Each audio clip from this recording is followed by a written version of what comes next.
O que são seres vivos você já sabe. Agora você tem que saber como a biologia organiza esses seres vivos. Existe uma hierarquia que depende do nível de complexidade, desde átomos até o planeta Terra inteiro.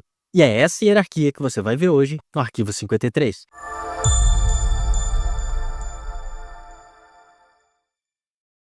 A vida é organizada em níveis, do menor para o maior, como se fosse uma escadinha, onde cada degrau representa uma estrutura mais complexa que o degrau anterior, que chamamos de nível hierárquico de organização biológica. E essa sequência ajuda a entender desde a biologia molecular até a ecologia. Como você bem sabe, tudo é feito de átomos. Lembra dos Chomps? Então, na nossa base hierárquica, temos os átomos, que se organizam em moléculas, como a glicose, por exemplo, ou a clorofila.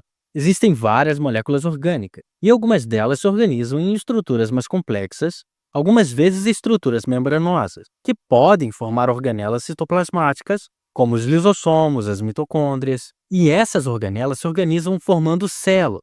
Os organismos unicelulares conseguem desempenhar todas as suas funções necessárias para a vida com uma única célula. Já nos pluricelulares, as células se especializam em determinadas funções e elas se juntam com outras células semelhantes para desempenhar a mesma função.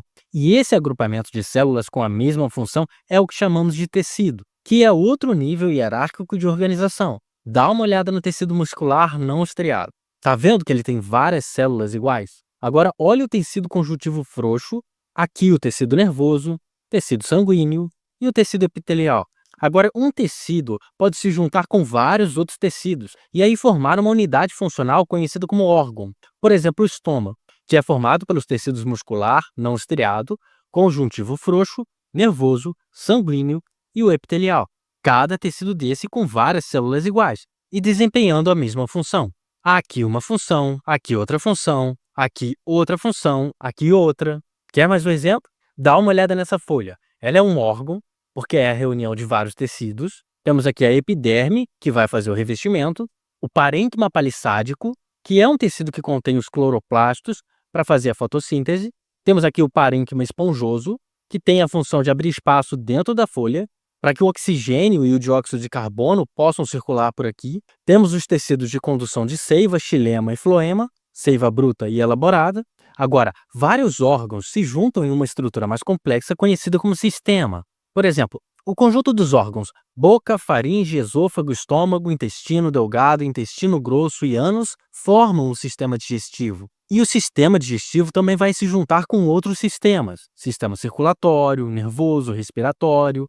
E a união de vários sistemas vai formar um organismo. Eu sou um organismo, você é um organismo. Tá gostando do material? Então deixa o like e se inscreve no canal.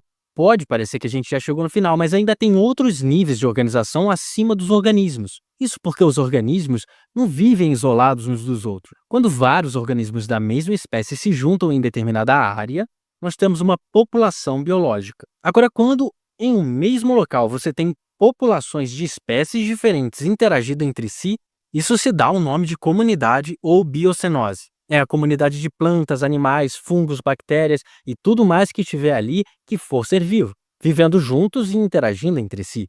E o conjunto de comunidades interage com os fatores físicos do ambiente, como o pH, a temperatura, a salinidade, sei lá, uma rocha, qualquer coisa que tiver ali que seja físico. Quando eu junto todos os seres vivos de uma comunidade com os fatores físicos do ambiente, eu tenho um ecossistema. Por exemplo, a Mata Atlântica é um ecossistema, o Cerrado é outro ecossistema.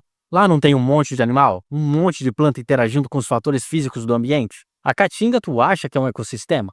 Não tem um monte de animal interagindo com as plantas e com todo o espaço físico ao redor? Tem, não tem?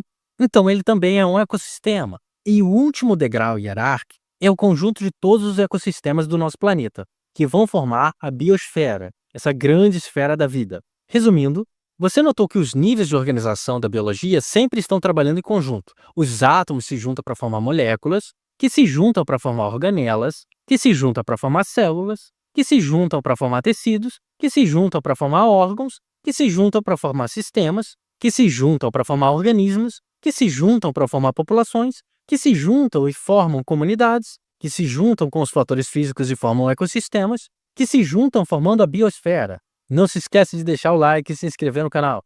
Qualquer dúvida, deixa nos comentários que eu terei o maior prazer em ajudar.